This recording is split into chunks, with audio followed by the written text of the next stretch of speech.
The Art Beat, a weekly program putting you in touch with artists and arts events from the J.T. and Margaret Talkington College of Visual and Performing Arts at Texas Tech University. Hello and welcome to the Art Beat on 105.7 KLZK FM from Lubbock, Texas. I'm your host, Peter Martins, and we're coming to you from the Talkington College of Visual and Performing Arts on the campus of Texas Tech University. And I am thrilled to have a very special guest here today, someone who doesn't often end up in a recording studio, I hope, doesn't often end up in a recording studio on the campus of Texas Tech, and that is our Provost, Dr. Ron Hendrick. Good afternoon, Ron.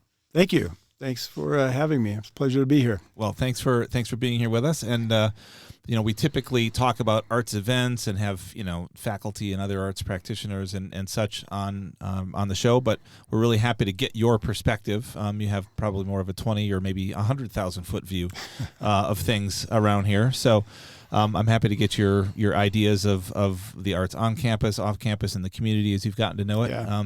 But maybe first, let's find out a little bit about what you did before coming to Texas Tech. You've been here for a few years now, but before that, you were kind of up north. Yeah, I'm in my fifth year here. Prior to that, I was at Michigan State University as Dean of the College of Agriculture and Natural Resources there for 5 years. Before that, I was at The Ohio State University in a variety of administrative roles for 6.5 years. And then I started my faculty career and early administrative career and was at the University of Georgia for 16 years. Okay, so this isn't maybe the furthest south you've been, maybe slightly. It's about the same latitude as Athens, yeah. Okay. Well, welcome back Thank to you. this latitude, as it were. And I know you've had a background in, if I'm not mistaken, forestry, right? Was that your area? Yeah, of natural study? resources, Okay. ecology. So Okay. in the forestry department, that was my undergraduate major. But, okay. Studying ecology, plants, soil, Okay. Organisms that live in them. Okay. Well, I guess that seems like somewhat of a natural bridge to the ecosystem of people and offices and institutions at a university. There are many things from nature that apply to humans, yes, and organizations. Okay, good. And organizations such as bands and orchestras too, I imagine. Yes. So that's one question I'm interested in as you were coming up and growing up in the U.S. Arts activities that you engaged in or were part of or witnessed, in the band, took art class, that sort of thing. Yeah. So, interestingly, in the fifth grade, we had to take a musical aptitude test. And I scored the highest of all the fifth graders. Wow. Congratulations. Well, obviously it didn't lead to a musical career since I ended up in forestry and natural resources. But I did play an instrument for a while. As you can imagine, if you score the highest, a lot of instrument salespeople start dropping by your house and bugging your parents, right? So I played the trumpet for about 3 years. Okay. Junior high. Great. Okay. And then kind of transitioned out of that. They probably came in and said, "Oh, your embouchure, your lips are perfect for trumpet. You've got to play the trumpet," something like that. I picked the trumpet because it had the fewest buttons and levers to manipulate. There are worse reasons, honestly. Yeah. Simplicity, yes, kind of a hallmark of mine. Good. Okay.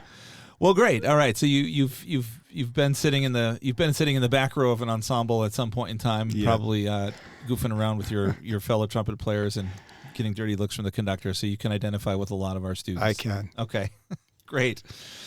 So you've been in Lubbock now, as you said, for 5 years, and I know you are out and about in the community. I see you at various arts things, and I always think that's great for an administrator to have that sort of engagement with the community. So I'm curious what sorts of arts events you've experienced in Lubbock so far. Your impressions, things that you maybe are surprised that we have in a town of this size, or maybe things that you think, gosh, we could use some more of this. One of the great things about being in a university town is that the university brings a lot of arts and culture onto campus, but off campus as well. And I think there's a strong arts culture here in Lubbock. Obviously music, right, dating back with a number of famous musicians from here. I think, and continuing up really to the present day, it's interesting to see musicians with a Lubbock connection, that are emerging more nationally. And just the variety here. You've got the First Friday's Arts Trail, which I think is very cool. My wife Michelle and I have been to that.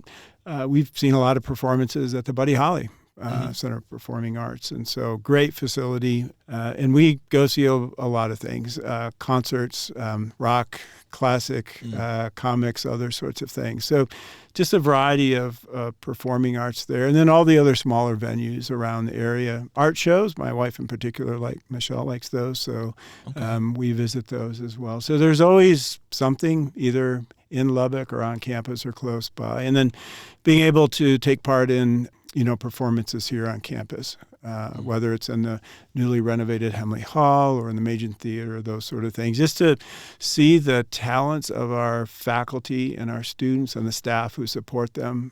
Yeah, really exciting to be able to be a part of that and to be in, a little bit on the ground floor and sometimes behind the scenes as part of that as well.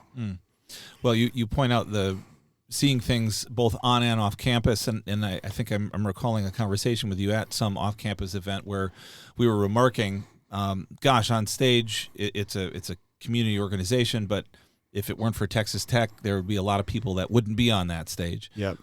So I think there's a town and town and gown. Do we still use that phrase? Yeah, I think we do, and absolutely with respect to the arts. I mean, going to watch the LSO Lubbock Symphony Orchestra and just seeing the number of Texas Tech people that are there, and I see them in one context, but then to see them as performing artists, that's exciting and cool for me to get to see another part of their lives other than what I might see around the office.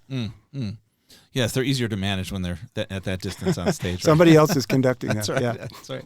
Yes. Well, thanks for bringing that up. We'll actually talk about that with our guest next week, a little more about the LSO and the relationship there. So if I can pick your brain a little bit as the provost, these are certain things that you think about that not a lot of other people do. So Texas Tech is an R1 university. There are aspirations toward AAU, or American Association of University status. What is the role, in your view, of the arts and of, I guess, arts faculty and academic programs in the context of that kind of a university? The arts are really as integral a part of the university as anything else we do, whether that's in the STEM disciplines, our outreach and engagement work. I mean, arts really are a very important part of that. One of the things that's attractive to me about institutions like Texas Tech is that we are a comprehensive university. We don't have a medical school, but we have everything else here. And arts are, whether it's visual or performing arts, are really a very important part of that for the university. That's what defines a university, I think, going back, centuries, and needs to be an important part of, and a very visible part of what we do going forward. Whether or not you're a Research One institution, whether you're not a member of AAU, kind of this elite organizations, universities, you look at those, and those are, the AAU is populated by comprehensive universities as well. Right. So you mentioned the kind of the role of faculty in STEM and the arts and all things in between there. And obviously we talk about faculty needing to kind of think about their research, their creative activity, which I have always appreciated the administration at Texas Tech saying in one breath, right? That creative activity, which is more on the art side, is the research that that we do in a institution like the Talking College. Are there different, I guess, profiles of faculty work? We think of the typical university professor gives talks and publishes and that sort of thing versus the creative activity more on the art side. How does that mix work in terms of assessing faculty and going through all of the kind of cursus honorum, so to speak, that a faculty goes through? We call our scholarly activity, we shorthand it often as research, right? We're a research-intensive university. Really what we mean is it's about scholarship. It's top-tier scholarship, aspiring to be the very top of that. And what is scholarship? Well, you talk about research, people think about laboratory research, maybe being in a field environment, doing computing and other sorts of things. But when we talk about scholarship, it really more encompasses the full breadth of what we do. So it's the traditional disciplines that you would see, the STEM disciplines, science, technology, engineering, math, but it also includes the arts. And then there's tremendous variety of our faculty here, right? Some of them, the scholarship looks more similar than what you might find, for example, in arts and sciences. But the performing arts, the visual arts looks very different. And so you capture that scholarship and the impact in traditional ways, like through manuscripts and books and other sorts of things. But performances, exhibits, they really round out the full breadth of scholarship that we do here at the university, increasingly also taking the work that we do here and putting that out to some good use in the community, whether it's practical knowledge, whether it's helping expose kids to arts and explore their own artistic interests and abilities. Those things are all part of our scholarly enterprise. Sure, and you put that, I think, under the heading a little while ago of outreach and engagement, and I know that's been a big discussion on campus recently, that we're maybe trying to find some ways to encapsulate that and reflect it in, as I was saying, the process of faculty working and being promoted and all that stuff. Can you tell us the kind of the state of affairs in that initiative? I'm a product of what known as the land-grant universities in terms of my training and universities I've been before. And the most visible outreach part of most land-grant universities is extension, which most people think about as agriculture. But it's much more than that. It includes mental health. It also includes the arts. It includes financial counseling. It includes a lot of health-related things. And so we think about outreach. That's really just sort of an interaction with the community. If we think about engagement, then that's about making a difference in the community. And so every university has a lot of outreach. Most universities do some engagement. How do we capture that? How do we magnify and amplify that for maximum impact in the community?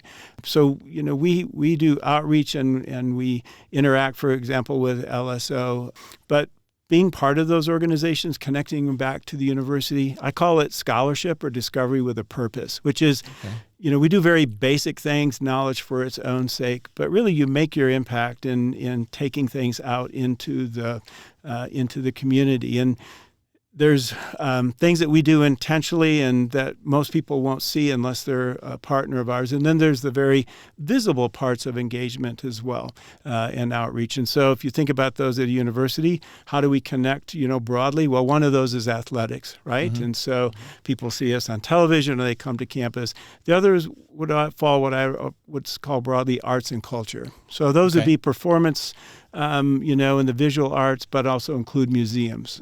For us, the Texas Tech University Museum, but the Ranching Heritage Center as well. Those are the areas that are really public-facing and where we can use that outreach to the communities to really engage with them more deeply in ways that make a positive difference for individuals, families, and our communities. Okay. Well, thank you for that description that touches on a lot of areas that are arts or arts adjacent, I think. And it's always, nice to have the marching band on the field as part of those. Some of those, at least, athletic contests, other music groups and other settings. Well, thanks for that very thorough answer on outreach engagement. I think for a long time we've considered in this college that the arts kind of play a natural and maybe in a good way disproportionate role that of that kind of ambassadorship function for sure to the community. So maybe I'll bring it in our minute or so left here. I'll bring it back to the personal level. So do you have a favorite band or composer? Probably not a favorite. I mean, I listen to a wide variety of music. A lot of it's probably centered around what, at least for me, would be called classic rock, which I think probably younger generations just consider oldies music now. It's a sliding scale, right? It's a sliding scale. But, so sort of that music, but I also like, my wife and I listen to classical music. We like bluegrass. 16 years in Georgia, you get an appreciation for the Appalachian culture and the music there. And I would think it's a wide variety of music. If you were to look at my iPhone and my playlist, you're going to find a lot of things there. Eclectic, huh? Okay. Eclectic. I think the last song I listened to this morning was Etta James. Oh, okay. So wonderful. So then I have to ask, somewhat in that vein, did you see the very recent sequel, Spinal Tap 2? I have not seen it yet. Okay. No. Well, it is in the vein. I guess I will recommend it. Yeah. If I can for that. Plug something I have no whatever relationship with. It's a good nostalgic trip, if nothing else. Yes. Yeah. For sure. Yeah. Well, Provost Ron Hendrick, it's been my pleasure to speak with you today. Thanks so much for joining us and for speaking with such clarity and passion about the arts at Texas Tech and in the community here. And best of luck as you make your way through the wild wilderness of administration. Thank you. Appreciate you having me today. Thank you. All right. Bye-bye. The Art Beat, a weekly program putting you in touch with artists and arts events from the J.T. and Margaret Talkington College of Visual and Performing Arts at Texas Tech University.